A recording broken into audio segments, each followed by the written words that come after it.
Hey everyone, welcome back to the garden. So in my last video, if you watched, I mentioned that I work at a garden center and that customers come in with frequently asked questions. And the one that I covered in that video was protecting your garden from deer and some deer resistant plants. But in today's video, I want to cover another frequently asked question, which comes around especially in late summer and early fall. Is it too late to plant? Garden centers usually in very late summer and fall have really great sales. So of course people want to come in and buy some plant, but they don't know if it's too late to plant. So come garden with me today and I'll help answer that question for you.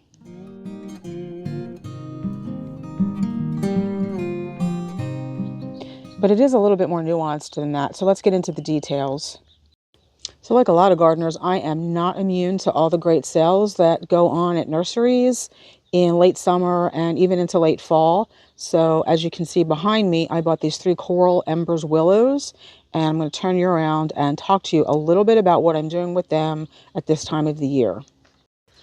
So here are 3 plants that I bought in late fall. Today's December, I think today's the 17th, and I think I bought these in November, right around Thanksgiving. And while it would have been fine to get those in the ground, especially if the ground wasn't freezing, we just didn't. We were forecast to have some really cold weather coming up, and I did not want to risk these freezing in the ground just as I got them planted. So they're going to remain in their nursery containers right here on the mulch. These are hardy down to zone 2. I'm in a zone 7.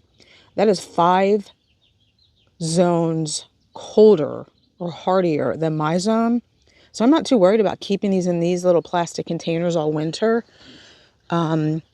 And again, they're on the mulch as opposed to on my patio stones, because the patio stones can get very cold, whereas the mulch over the winter will stay a little bit warmer even if it does freeze. So that's something to consider. They're also protected here by the deck and the house behind them.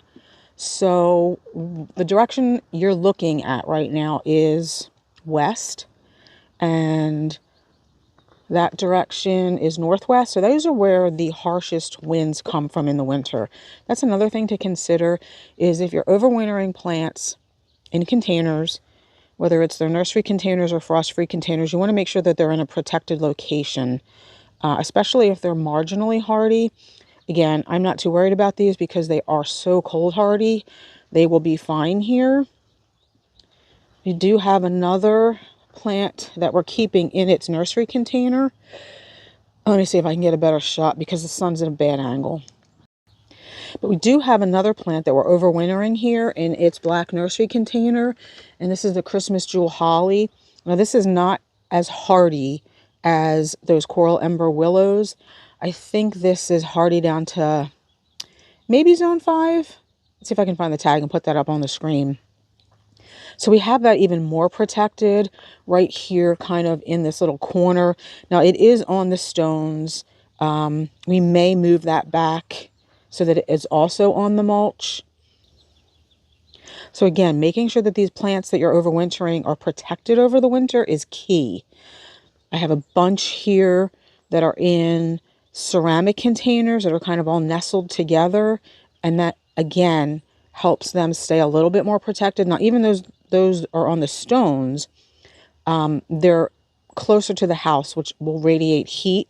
These doors will get full sun beating down on them in the winter, and even if it is cold, they will radiate a little bit of heat. There's also a heater vent right inside those doors. All that helps with making sure that your plants are just getting that little bit of extra help over the winter in the containers. So over here, right up against the house, in 2 frost-free containers, I'm overwintering encore azaleas, and these are only marginally hardy in my area. So again, I'm in a zone 7A, and these are hardy down to zone 6A. So only one zone colder than me. And that's why I have them in these frost-free containers. Now, what that means is these are very thick-walled pottery. They're either concrete or pottery. What is that? Clay. So they're very, very thick-walled so that the roots of the plants don't freeze. See how thick that container is? And that's especially important with marginally hardy plants. You want to make sure that the root balls do not freeze, especially on evergreens. That's what kills plants. Well, winter wet also kills plants, but newly planted plants, they're much more susceptible to the root balls freezing, and that is what kills them, because then they're not well established enough to have rooted in very well. So that's why I have these in frost-free containers. And I also have them, again, back up here, right up against the house, nestled in mulch. So they're going to get that added warmth, protected from the house, facing the sun. I also have them near my heat exhaust, so warm air comes out of there. That will provide a little bit of extra protection. And if you're not familiar with frost-free containers, a lot of people aren't. What that means is, they're like clay, and they're fired at very, very high temperatures so that they are able to withstand cracking, like freezing and thawing in the winter and cracking. So that's why they're good for overwintering plants, because they are less likely to crack. If you have something in a thin plastic container or even a clay pottery container and it's not frost-free, and you have extremes in temperatures, or if you have icy conditions and then those planters crack, that's probably going to be the death knell for the plants that you're overwintering in those containers. So if possible, always use frost-free containers. One more thing I wanted to mention while I was out here. I don't know if you did watch the last video. I put a clip at the end that the live stream for my channel will be on Sunday, December 29th at 11 Eastern Standard Time. So I look forward to meeting up with you all. Oh, one thing I forgot to mention about those azaleas. So today is Wednesday, December 18th. So this coming Sunday and Monday, we are supposed to get some brutally cold temperatures. I will put those in an unheated garage or a shed. So pay attention to the weather. If you have marginally hardy plants that you're overwintering in any kind of container, at night, we're not supposed to get out of the 20s on Sunday. And I think Sunday night to Monday morning, it's supposed to be 9 degrees. That is like shockingly cold overnight. And especially because we warmed up a little bit this week. So those temperature fluctuations can affect plants in containers much more so than they will affect plants in the ground. But newer plants in the ground might be affected by those sudden temperature swings. So that's just something to think about as well. Another plant that I have in a frost-free container is this laced up elderberry. This has been in this container all year. We just weren't sure where we wanted to put it, and it was suffering a little bit from elderberry borers or verticillium wilt. I'm not sure which, so we put it in the container here so that we could take care of it. And it's going to overwinter in this container, and it's going to be just fine, again, because it is a plant that's hardier, at least 2 zones hardier than my zone, so that'll be fine. And again, it's going to get some precipitation. Did I mention that? So evergreens, you should make sure you're providing, if you're not getting regular rain or snow, you want to make sure you're watering the evergreens. You want to overwater them, but you do want to provide them with at least a little bit of precipitation that they will draw on until the ground freezes or the pot freezes. So we did get some rain over the last few days. The holly got some rain, and I did give it a little bit of extra water because, again, we're not yet freezing. Here are some catmint. This is Walker's Low catmint that we took out of our Thin Man bed when we planted the pinky pollen ring hydrangeas in their place. And you can see, again, these are just overwintering in thin nursery containers. But again, they're up against the house. They're protected from the wind. And I don't know if you can see right inside this door here, there's a heater vent. And obviously the heater vent is not going to be right on these plants, but it will mean that there's a little bit of extra warmth here radiating from the glass doors. These have been out here for several months, I think, at least 2. And we've had some really, really, really cold temperatures, fluctuating temperatures, and they're still alive. So I'm not too worried about the catmint either. So now let's talk about planting in the fall. We did plant some plants, or have some plants planted later in the season. One of them I just showed in my last video when I was talking about some deer resistant plants. Well, actually 3 of them. There are 2 skip laurels and the Spartan juniper. And I did notice yesterday when I was doing the video about the deer resistant plants on the Spartan juniper. Can you see that?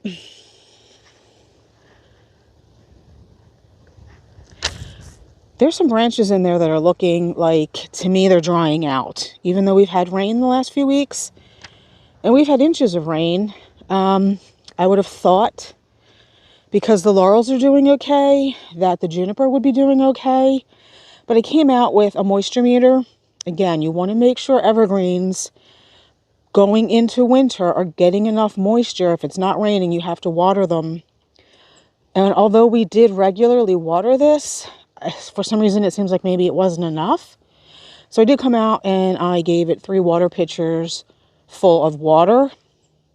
You know, I don't want to lose this plant. And once evergreens start to go downhill, if you're not aware of it, if you don't catch it early enough, it's very hard to bring them back from, you know, once they start down the path of losing branches and losing needles, it's kind of hard to revive them. So you want to stay on top of that. If you have something planted that's an evergreen that's late, that you planted late in the season, just make sure it's getting enough water. One final thing I wanted to mention is that it's never too late to plant. Technically, you can plant up to the day, right up to the ground freezes. I know the guidance is typically you want to plant 6 weeks before your first frost. Technically, you can plant till the ground freezes. Plants will always be happier in the ground than they are above ground in their nursery containers. You can also heel plants in, which means, so instead of digging them down into the dirt, so you have a yard or 2 of wood chips and you just heel the plants into those wood chips, or even mulch, that will really create a lot of heat around the root balls of those plants over the winter. So just keep that in mind. You know, last year we planted pretty late in the year. We bought the 530 Thin Man. We planted those sometime in November.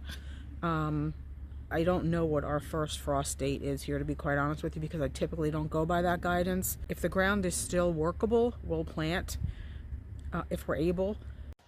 So that's all I wanted to mention in this video, guys. Just a few things to recap. If you're overwintering plants in their nursery containers, the plastic containers, nestle them together. Make sure they're in a protected location. Make sure they're at least 2 zones hardier than your zone. So again, I'm in a zone 7, so I want to make sure that plants are at least a zone 5. Put them on mulch. Don't put them on a stone patio. Try to get them as close to the house as possible so that they get a little bit of the radiant heat. And if you're going to overwinter marginally hardy plants in their nursery containers, check the weather frequently. If you're going to have sudden drops in temperature, like really sudden, from say 40s and 50s during the day, and the next day it's going to be in the 20s and it's going to be in the teens or single digits, you might want to move those marginally hardy plants into an unheated garage or shed.